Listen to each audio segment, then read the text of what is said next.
Auch Ja. hier, call him. Das kann man nicht. Nee. Nehmen wir raus. Also. Lass mich da nochmal drüber nachdenken. Hallo, ich bin die Wildemann, die Lochelse.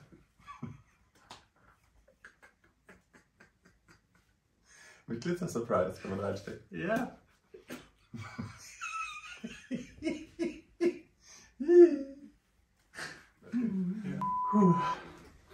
Okay.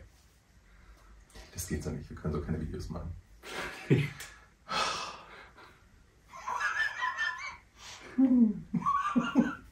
Oh je.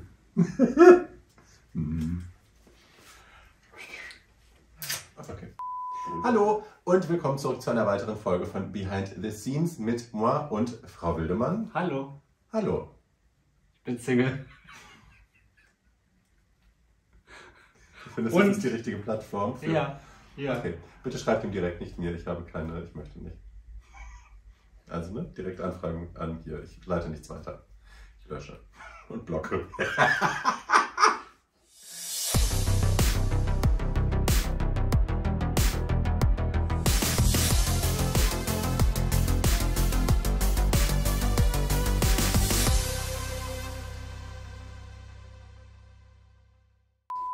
So, diese Woche haben wir auf dem Runway von Drag Race Germany dieses wunderschöne Kleid gesehen. Erzähl uns doch mal, was das ist. Das ist Ein Kleid. ein Kleid. Nein, ich glaube, wir haben sie während des Arbeitsprozesses die Lurex-Maus genannt. Ja. Oder irgendwie sowas, weil das ist Lurex, Freunde. Wenn ihr euch gefragt habt, aus was dieses Kleid ist, das Material nennt sich Lurex. Das gibt es schon mit Metallic-Fäden eingewebt. Aber das gibt es auch mit Metallic-Fäden eingewebt und nochmal zusätzlich Glitzer drauf. Don't do it. Don't. Also ich glaube, es macht ordentlich was her, Ja. aber dieses Glitzer geht halt ab. Und das ist halt überall. Überall. Jetzt noch, Monate später in deiner Wohnung? Ich werde es auch nie wieder rausbekommen. Mein Vermieter muss die Wohnung dann Abbrennen. mit Glitzer vermieten. Abbrennen. Geht nicht anders. Ich hatte es überall, wir mussten beim Drehen mich vor jedem Take mit Gaffertape einfach alles abmachen, weil ich überall diesen Glitzer hatte. Das sah aus wie ein sehr ungesunder Ausschlag. Sag mal, hallo Kevin Wildemann. Hallo Kevin Wildemann, ich habe überall Glitzer. War überall. Gesicht, Hände, alle waren glitzerig. So, no.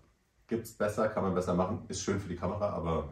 Ja, kauft euch Lurex ohne zusätzlichen Glitzer. Wir haben gedacht, wir tun uns damit einen Gefallen.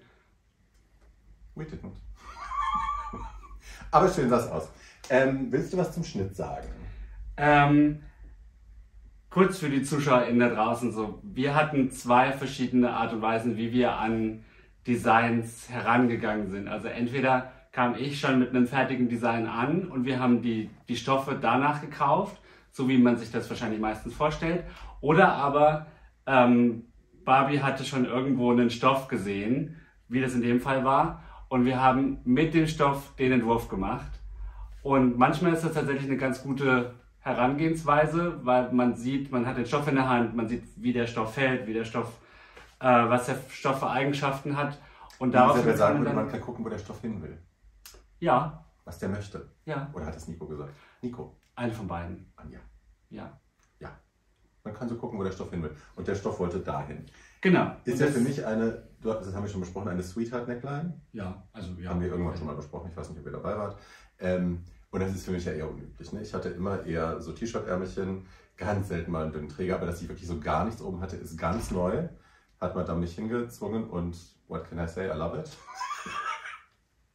Body Positivity und so, ne? Finde ich halt üppig. Und das mit diesem hohen Cutout und so alles, das ist aber auch relativ neu, oder haben wir das schon mal gemacht? Also wir zwei haben das noch nicht vorher gemacht, aber das ist so ein Trial-and-Error-Ding. Und in ganz viele Couture-Kleider haben wir diesen super langen Schlitz, wie sie den immer nennen. Aber für mich ist das kein Schlitz, weil da fehlt halt eine komplette Seite von dem Rock. Und deshalb guckt halt das ganze Bein raus. Also ich sage da immer, das sind Cutouts dazu, weil wie gesagt, das ist nicht einfach nur ein Schlitz.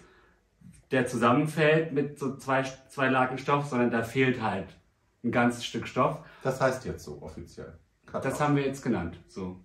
Und ich wollte das unbedingt mal machen, weil ich fand, dass mit Barbies Figur und mit Barbies Silhouette und vor allem mit der Größe, die Barbie mit Schuhen hat, kann das ganz, ganz schön aussehen. Und das war so erfolgreich, nenne ich es jetzt mal, dass wir das direkt mehrmals verwurstet haben. Also wenn ihr den Look jetzt seht, werdet ihr wahrscheinlich, wenn ihr Barbies Promo-Fotos im Kopf habt, werdet ihr wahrscheinlich denken so, same Silhouette. Also das tatsächlich so war fast nicht 1:1, aber das war schon ähnlich wie Barbies Promo-Look. Also den Promo-Look, das gab es zuerst, dann haben wir Barbies Promo-Look gemacht.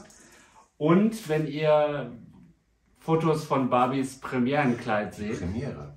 Auch. Ja. Das muss ist jetzt das nicht sein. auch so. Ich habe euch ja Cat-Content versprochen. Das war Cat-Content. Oscar.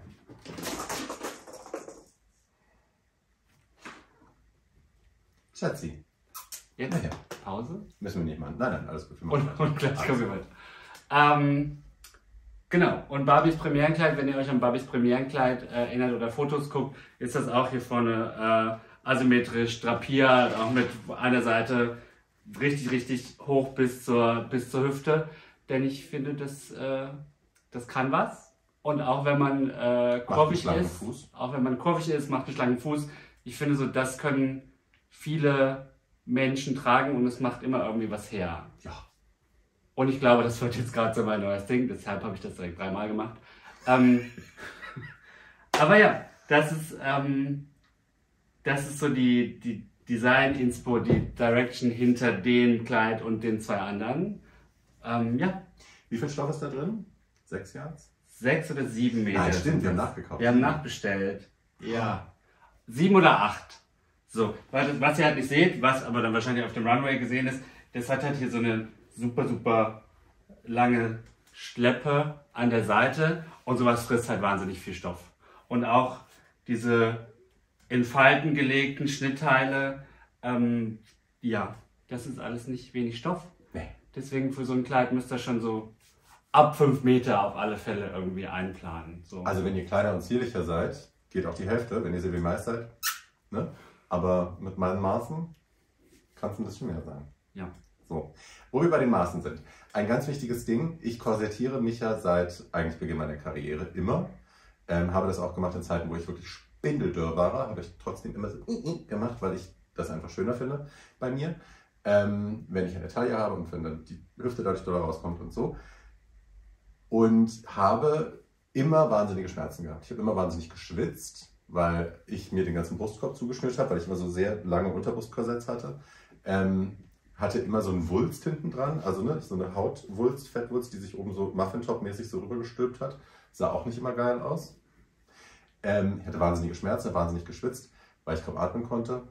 Und es war sehr, sehr unangenehm. Und wir wollten natürlich, und auch von der Seite, oft sah es einfach nicht so geil aus, weil entweder der Brustkorb sich so über die Corsage gewölbt hatte oder es hing halt hinten rüber oder so. Also es war immer so ein bisschen... Und natürlich gab es immer die Option, sich ein Maßkorsett machen zu lassen. Ich habe nie gedacht, dass es wirklich so einen riesen Unterschied macht. Die Wildemann aber kann das. Warum kannst du das? Erstens habe ich da großes Interesse daran, weil alles, was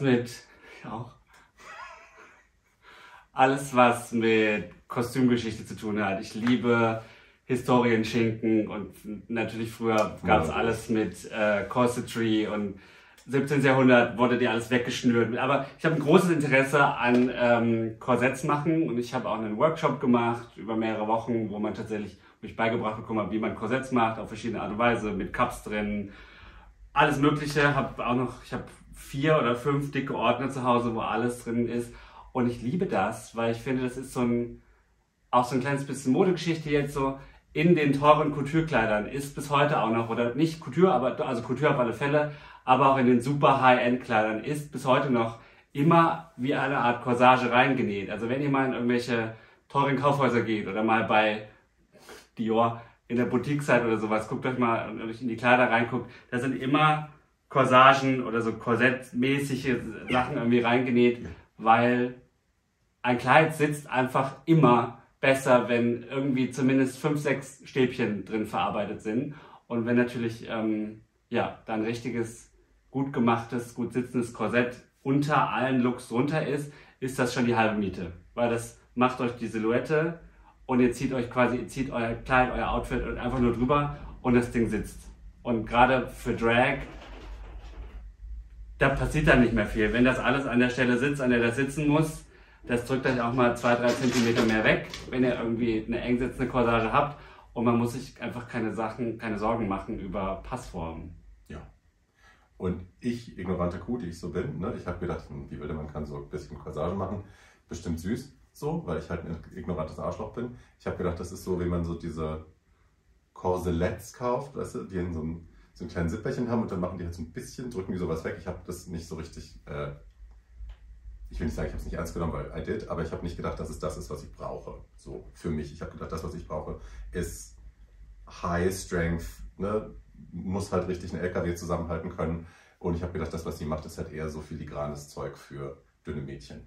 So, und dann haben wir aber für einen Look, hat er gesagt, nee, das muss sein, ich muss eine Corsage machen irgendwie. Wir machen jetzt mal eine Probecorsage. Und ich war wieder so, And then he did. Und Spannung, alles, was mich gestört hat bei den alten Corsagen, nicht mehr da. Also, das Muffin-Top, das hinten rüber rollt, nicht mehr da, weil die hoch genug ist. Hier an den Seiten genug Druck, dass es das Fett quasi mit nach vorne pusht, dass ich hier eine schöne Brust habe. Hier tief genug ausgeschnitten, dass wir meine Cleavage zeigen können, gleichzeitig aber hoch genug, dass sich hier nichts mehr drüber wölbt. Und lustigerweise auf meinem Körper halt Maß genommen, zusammengeschnürt, tut nichts mehr weh. Also ich kann atmen, ich schwitze nur die Hälfte so schlimm und ich habe keine Schmerzen, auch nach stundenlangem sogar Sitzen in dem Ding. Nothing. Und sieht besser aus als je zuvor. Also ja. Er musste dann 2 machen. Ich wollte 2 machen. Yes, true. Zeigen wir das? Yes? Nee, ich meine, da kommt noch ein Look in der Staffel, für den wir das zweite Korsett gemacht haben, damit man, das ist es übrigens, ja, ihr kennt alle Korsetts, ihr seid alle irgendwie in der Branche irgendwie unterwegs. Das ist jetzt nichts, was man irgendwie noch nie gesehen hat, außer dass die Stäbchentunnel von innen nicht zusammenpassen farblich, aber... Schlamperei. Genau. Stümper. Ja.